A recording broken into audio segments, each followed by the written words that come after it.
खूप टेस्टी अशी मेथीची भाजी बनवणार आहे। नमस्कार, विमलच्या किचनमध्ये तुमचं सर्वांचं खूप खूप स्वागत आहे। हे शेंगदाणे भाजून घेतले तर थंड होण्यासाठी त्याला साईडला ठेवून देऊया। इथं कढईत तेल टाकलेलं आहे, त्याच्यात 1 चम्मच मोहरी टाकून घेतलेली आहे। मोहरी तडतडल्याच्या नंतर इथं जिरे टाकत आहे मी 1 चम्मच आणि 5-7 लसणाच्या पाकळ्या इथं ठिसून घेतलेल्या आहेत, ते पण टाकत आहे। मेथीच्या भाजीला लसणाचीच फोडणी द्यावं असं मला वाटते। तुम्ही काय म्हणता कमेंटमध्ये नक्की सांगा।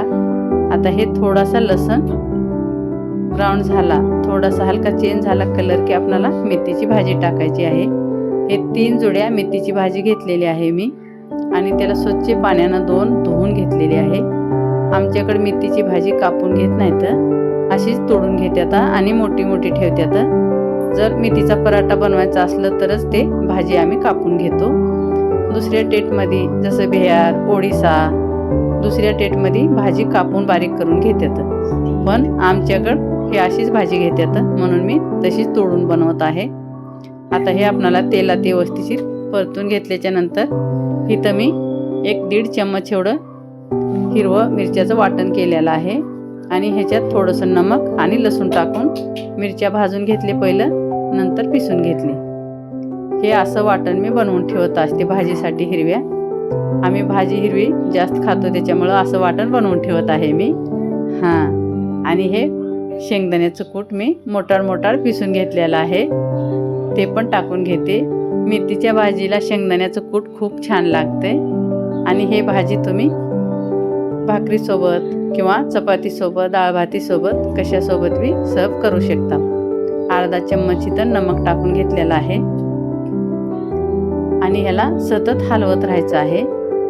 हे थंडीच्या दिवसातच मेथी कोणी खाते, पण आम्ही तर 12 महिने जेव्हा दिसेल मार्केटमध्ये तेव्हा आणतो आणि बनवतो। आम्हाला मेथीची भाजी खूप आवडती आणि साऱ्या भाज्यात मेथीची भाजी आमच्या घरी जास्त पसंत केली जाते। हप्त्यातून 2 वेळेस तर आम्ही बनवतच असतो। हे व्हिडिओ तुमच्यासोबत मी शेअर करत आहे। आता ह्याला सतत आपल्याला हलवत राहायचं आहे।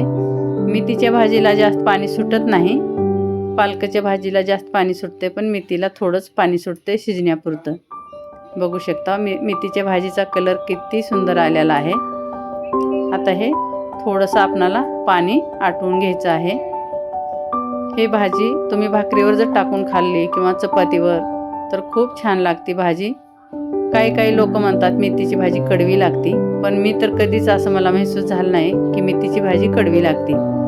हिरवी जर भाजी खाल्लं तर थोडाफार स्वाद कडवा येतो, पण अशी जर बनवून खाल्ली तर कधीच भाजी कडवी लागत नाही। आता आपलं सारं भाजीतलं पाणी आटलेलं आहे आणि भाजी तयार झालेली आहे। आता भाजी मी सर्व करते। ह्याला कन्याच मसाल्याची ही गरज पडत नाही। भाकरीवर भाजी घेऊन हिरव्या मिरची सोबत भाजी सर्व केलेली आहे। व्हिडिओ पसंत आला तर लाईक, शेअर आणि सबस्क्राईब जरूर करा, कमेंट करा।